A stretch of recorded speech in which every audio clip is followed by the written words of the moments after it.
મિત્રો, આ વાર્તા તમારી આખી જિંદગી બદલી નાખશે, તો એકવાર જરૂરથી સાંભળજો. મારું નામ અનુરાધા છે અને હું એક વિધવા છું. આ વાર્તા છેલ્લે સુધી સાંભળજો તો જ તમને ખબર પડશે. વિધવા શબ્દ સાથે જ લોકો અને શંકાઓ અને અણગમતી નજરો જોડે છે, પરંતુ મારા માટે વિધવા હોવું કોઈ પસંદગી ન હતું. એ તો એક એવો આઘાત હતો જે મારું એક જ ઝાટકે બધું જ છીનવી ગયું હતું. એ તમે જાણશો તો ખરેખર તમારા પણ હોશ ઉડી જશે. તો એકવાર છેલ્લે સુધી જરૂરથી સાંભળી લેજો. હું ત્યારે માત્ર 27 વર્ષની હતી અને મારા લગ્નને 3 વર્ષ પૂરા ન થયા હતા અને મારી દુનિયા મારા પતિ મોહન સુધી સીમિત હતી. તે દિવસ આજે પણ મને યાદ છે મિત્રો.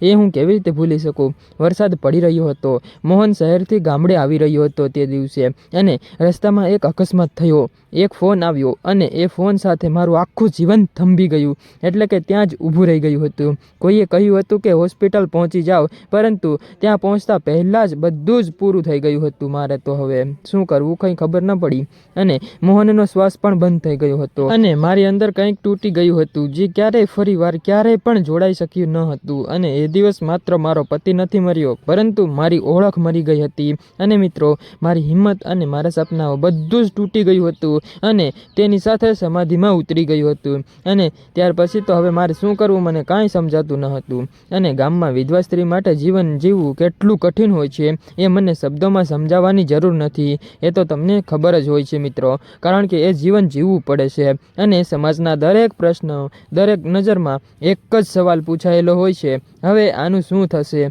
અને આ એકલી શું કરશે. હું મારા સાસુ સાથે રહેતી હતી અને તે પણ ખૂબ જ બીમાર રહેતી હતી. મોહન એક જ માત્ર સહારો હતો અને હવે એ પણ ન હતો અને પૈસા પણ ન હતા, કામ તો કોઈ પણ ન હતું. અને સૌથી મોટું દુઃખ તો એ હતું કે કોઈ મને માણસ તરીકે નહીં, પરંતુ મિત્રો એક બોજ તરીકે જ જોઈ રહ્યું હતું. બધા લોકો એમ જ જોઈ રહ્યા હતા.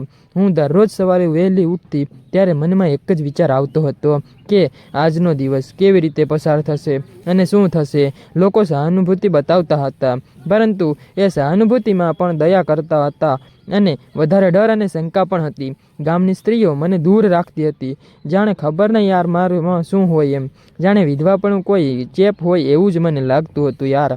પુરુષો નજર ચોરીને જોતા હતા અને કેટલાક તો એવી નજરે જોતા હતા કે શું વાત કરું યાર, બહુ જ ખરાબ નજરે જોતા હતા, જેનાથી મારી આત્મા સુધી કાંપી જતી હતી. હું ચૂપચાપ બધું સહન કરતી ગઈ હતી, કારણ કે મિત્રો મારી પાસે બીજો કોઈ પણ રસ્તો ન હતો. જો આ કહાની તમારી સાથે આવી રીતે બને તો તમે શું કરો કમેન્ટમાં જરૂરથી કહી દેજો. એક દિવસ ગામના સૌથી મોટા શાહુકાર મંગેશના માણસે મને કહ્યું હતું કે તેમના ઘરે એક નાનકડા એવા બાળકની દેખરેખ માટે કોઈ કામ જોઈએ છે, એટલે કે માણસ જોઈએ છે. મંગેશનું નામ સાંભળતા જ મને ડર લાગ્યો હતો, કારણ કે ગામમાં તેના વિશે ઘણી બધી વાતો હતી કે તે કઠોર છે અને નિર્દય છે અને સ્ત્રીઓ વિશે તેની નજર પણ સારી નથી. પરંતુ મિત્રો મારી પાસે વિકલ્પ ન હતો અને બીજો રસ્તો પણ ન હતો. સાસુની દવા માટે પૈસા પણ જોતા હતા ઘરે, અને ઘર ચલાવવા માટે પણ જોઈએ યાર. અને ભૂખ પણ કોઈની રાહ જોવાની તક આપતી નથી. તેથી જ મેં મન કઠોર કરીને કામ સ્વીકારી લીધું હતું. અને મંગેશના ઘરમાં પહેલો દિવસ મારા જીવનનો સૌથી મુશ્કેલ દિવસમાંનો એક દિવસ હતો. અને તે દિવસે તો એવું થયું મિત્રો, તે તમે સાંભળશો તો ખરેખર તમારા બધા લોકોના હોશ ઉડી જશે.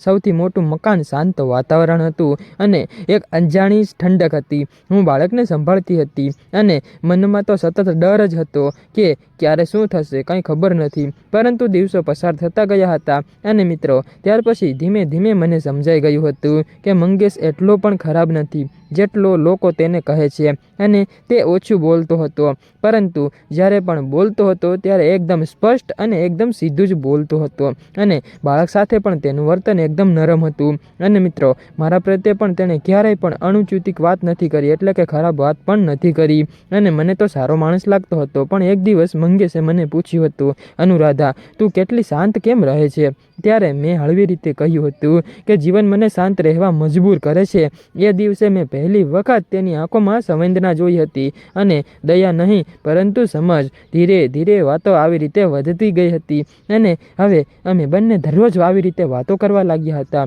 મારી ભૂતકાળોની પીડા, મારી એકલતા અને સમાજના ઘા મેં પહેલી વખત કોઈને કહ્યું હતું. અને આવું હું એને જ કહી રહી હતી ફક્ત. અને એ મંગેશ હતો જેનો ડર મને ક્યારેક ગળું દબાવી દેતો હતો, પરંતુ એ ડર હવે ધીમે ધીમે વિશ્વાસમાં બદલાઈ રહ્યો હતો અને મને એના ઉપર વિશ્વાસ આવી રહ્યો હતો. અને વિશ્વાસ એ એક એવી ચીજ છે જે તૂટેલા માણસને પણ ફરી જીવતા કરી દે છે. અને એક સાંજે મેં તેને કહ્યું હતું કે અનુરાધા તું ફક્ત કામદાર નથી, નથી, તું એક માણસ છે અને તને પણ ખુશ રહેવાનો પૂરેપૂરો હક છે. અને એ વાક્ય સાંભળીને મારી આંખમાંથી આંસુ વહી ગયા હતા. કારણ કે મિત્રો, કેટલાક વર્ષો પછી કોઈએ મને એ યાદ અપાવ્યું હતું કે તું પણ ખુશ રહી શકા છો અને તારી પણ જિંદગી છે, તારી જિંદગી પણ તારે ખુશીથી જીવવી જોઈએ. ત્યાર પછી મિત્રો, એક દિવસથી મારા જીવનમાં એક નવો રંગ આવવા લાગ્યો હતો અને મને એવું જ લાગતું હતું કે હવેથી તો મારું જીવન એકદમ સાવ બદલાઈ ગયું છે. અને હું જાણતી હતી સમાજ આ બધું સહેલાઈથી સ્વીકારશે નહીં અને એક વિધવા અને એક શાહુકાર વચ્ચેનો સંબંધ લોકો માટે ગોપીશ હતો અને લોકો ખરાબ જ વાત કરશે. મંગેશે ક્યારેય પણ મારી મર્યાદા તોડી ન હતી અને ક્યારેય પણ દબાણ ન કર્યું. અને મિત્રો, કદાચ એ જ કારણે હું ફરી પ્રેમ ઉપર વિશ્વાસ કરવા લાગી હતી. અને ત્યાર પછી તો ખરેખર યાર મારી જિંદગી એકદમ બદલાઈ ગઈ. મારા મનમાં સતત સંઘર્ષ જ ચાલતો હતો કે શું મને ખુશ થવાનો અધિકાર છે? શું મોહનની યાદને હું ધોકો આપું છું? પરંતુ પછી મને સમજાયું હતું કે મોહન જો આજે હોત તો કદાચ એ પણ મને તૂટેલી જોઈને દુઃખી જ થાત અને આવી રીતે તો મને એ ના જ જોઈ શકત. આ રીતે ધીમે ધીમે મારી જિંદગી અંધકારમાંથી પ્રકાશ તરફ આગળ વધી રહી હતી. અને મિત્રો, હવે તમે જ કહો કમેન્ટમાં, શું મારે પણ ખુશ રહેવાનો અધિકાર છે કે નહીં? મારી અંદર બદલાવ આવી રહ્યો હતો. એ બદલાવ મને જ ડરાવતો હતો કારણ કે મિત્રો, વર્ષો પછી કોઈના માટે મારું મન ધબકતું હતું અને એ ધબકારામાં અપરાધ બોધ પણ હતો. સમાજ શું કહેશે, લોકો શું બોલશે, અને એ બધું જ મને રાત્રે ઊંઘવા પણ નહોતું દેતું યાર. પરંતુ મિત્રો, સવાર પડે એટલે ફરી એ જ કામ અને એ જ બાળકની હાસ્યભરી આંખો. એ મને ખૂબ જ મજા આવતી હતી અને મંગેશની શાંતિભરી હાજરી મને થોડુંક મજબૂત બનાવી દેતી હતી. અને મિત્રો, ગામમાં વાતો ફેલાવા લાગી હતી કે વિધવા અને સ્ત્રી શાહુકાર ઘરે રહે છે. અને મિત્રો, ત્યાર પછી તો એ વાત લોકો માટે મસાલો બની ગઈ હતી. એટલે કોઈ ખુલ્લે આમ જ બોલતું ન હતું, પરંતુ નજરોમાં પ્રશ્ન હતા. અને મિત્રો, એક દિવસ મંદિરેથી પરત આવતી વખતે એક સ્ત્રીએ મને કહ્યું હતું અને એ કહ્યું ત્યાર પછી હું પણ ચોંકી ગઈ હતી. અનુરાધા, તને શરમ નથી આવતી? મરેલા પતિને ભૂલીને તું આ રીતે જીવે છે. ત્યારે મને પહેલીવાર ગુસ્સો આવ્યો હતો એ સ્ત્રી ઉપર. પરંતુ મિત્રો, મેં એને કંઈ પણ ન કહ્યું કારણ કે વર્ષો સુધી મેં મૌનને જ મારું રક્ષણ બનાવ્યું હતું. જો હું બોલત તો ખોટું બાંધવાનું થાય ને. પણ એ રાત્રે હું બહુ જ રડી હતી ખરેખર યાર. મંગેશે મને એમ જ રડતી જોઈ અને ત્યારે તેણે માત્ર એટલું જ કહ્યું હતું કે જો તું ખોટી નથી તો દુનિયાને જવાબ આપવાની જરૂર નથી. એ શબ્દોમાં એટલી મજબૂતી હતી કે મિત્રો, વાત જ ન કરો યાર. અને લોકો આવી જ રીતે ખરાબ વાતો કરવા લાગ્યા હતા. મને લાગ્યું કે કોઈ મારી બાજુમાં જ ઊભું છે. અને સમય જતાં મંગેશે મને સ્પષ્ટ જ કહી દીધું હતું કે તે મને પસંદ કરે છે. પરંતુ કોઈ દબાણ વગર તેણે કહ્યું હતું કે નિર્ણય તારો છે, તું શું કહીશ? જો તું હા પાડે તો જ, બાકી હું એમ નહીં કરું તારી મરજી વગર. હું ફક્ત એટલું જ ઈચ્છું છું કે પોતાને એકલી ન સમજે. અને એ સાંભળીને મારા મનની અંદર વર્ષોનું બંધન તૂટતું ગયું હતું. પરંતુ જીવન એટલું સહેલું ક્યાં હતું યાર. એક દિવસ ગામના પંચાયતના લોકોને અને મંગેશને બોલાવ્યો અને કહ્યું કે આ બધું જ ગામની ઇજ્જત બગાડી રહ્યું છે અને વિધવા સ્ત્રી સાથે સંબંધ રાખવો એ ખોટું ઉદાહરણ છે. અને ત્યારે અમે પણ કહ્યું હતું કે શું અમારી જિંદગી અમારી રીતે ના જીવી શકાય અને અમારે પણ ખુશ થવાનો હક છે. એ દિવસે મંગેશે સ્પષ્ટ શબ્દોમાં કહ્યું હતું કે ઇજ્જત માણસના વર્તનથી નક્કી થાય છે અને સંબંધોથી નહીં. અને અનુરાધા મારી સાથે છે, એ કોઈ ગુનો નથી. અને એ દિવસે મેં પહેલી વખત સમાજ સામે મંગેશને મારી માટે ઊભા રહેતા જ જોયા હતા. આવું તો મેં ક્યારેય પણ નહોતું જોયું યાર. અને મને મારી આંખોમાંથી આંસુ પણ વહી ગયા હતા મિત્રો. પણ એ આંસુ દુઃખના ન હતા, પરંતુ મિત્રો સુરક્ષાના હતા. અને મને પણ આ મનની અંદર ખુશી થઈ રહી હતી. મારા સાસુનું અવસાન થયું ત્યારે હું સંપૂર્ણ રીતે તૂટી ગઈ હતી, પરંતુ મંગેશે મારી સાથે હતો અને તેણે અંતિમ વિધિથી લઈને દરેક જવાબદારી, બધી જ જવાબદારી સંભાળી લીધી હતી. અને એ દિવસે મને સમજાયું હતું કે જીવનમાં સંબંધ કાગળથી નથી પરંતુ સાથથી મજબૂત બને છે. અને થોડાક સમય પછી અમે પણ શહેરમાં જ ચાલ્યા ગયા હતા કારણ કે ગામડામાં હવે દરેક દિવસ સંઘર્ષ બની ગયો હતો. અને ત્યાર પછી તો એવું થયું મિત્રો, તે તમે સાંભળશો તો ખરેખર તમારા હોશ ઉડી જવાના છે. તો એકવાર જરૂરથી સાંભળજો યાર. અને શહેરમાં નવી શરૂઆત અને સરળ ન હતી પરંતુ સ્વચ્છ હતી. ત્યાં કોઈ મને વિધવા તરીકે નહીં પરંતુ એક સ્ત્રી તરીકે જોતું હતું. અને ગામડામાં તો બધા જ ખરાબ લોકો અને ખરાબ વાતો કરતા હતા, ખરાબ લોકો તો નહીં, અને એક નાનકડી નોકરી શરૂ કરી હતી અને મંગેશ ક્યારેક મને રોકી નહીં અને તેણે હંમેશા કહ્યું હતું, તારી ઓળખ તારા પગ ઉપર ઊભી થવાથી બને છે. એ વાત મને આત્મવિશ્વાસ આપ્યો હતો અને એક દિવસ મેં જાતે કહ્યું હતું કે હવે હું તૈયાર છું ભૂતકાળોને યાદમાં રાખીને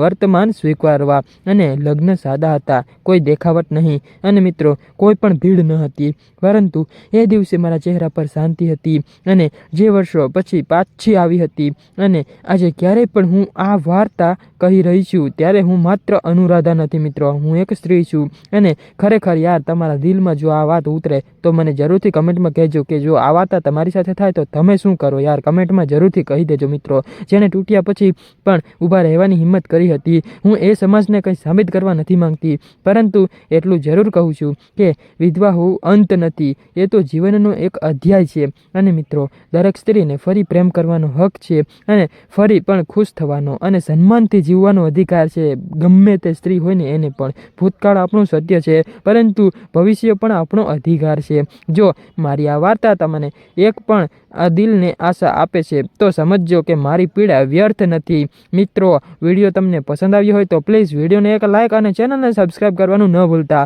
કારણ કે વિડીયો બનાવવામાં ખૂબ જ મહેનત લાગે છે મિત્રો. અને આપણે કાલે ફરી મળશું આના કરતાં પણ મસ્ત એવા વિડીયોની અંદર. ત્યાં સુધી આવજો મિત્રો. આ વિડીયો તમારા એવા દોસ્તને શેર કરજો જેને આવા વિડીયો જોવાના ગમતું હોય. અને મિત્રો કાલે ફરી મળશું આના કરતાં પણ મસ્ત એવા વિડીયોમાં. ત્યાં સુધી આવજો મિત્રો. અને આ વાર્તામાં આવેલા નામ, પાત્ર અને ઘટના બધું જ ફક્ત કાલ્પનિક હતું, તેનો કોઈ પણ વ્યક્તિ, જાતિ કે ધર્મ સાથે, સમાજ સાથે પણ સંબંધ હોતા નથી. આ વાર્તા ફક્ત શૈક્ષણિક અને મનોરંજન હેતુથી બનાવવામાં આવે છે. તમારા કોઈ પણ લોકો દિલ ઉપર ના લેવું, કાલ્પનિક રીતે જ જોજો. ઓકે મિત્રો, અન્યથા ન જોશો. ધન્યવાદ.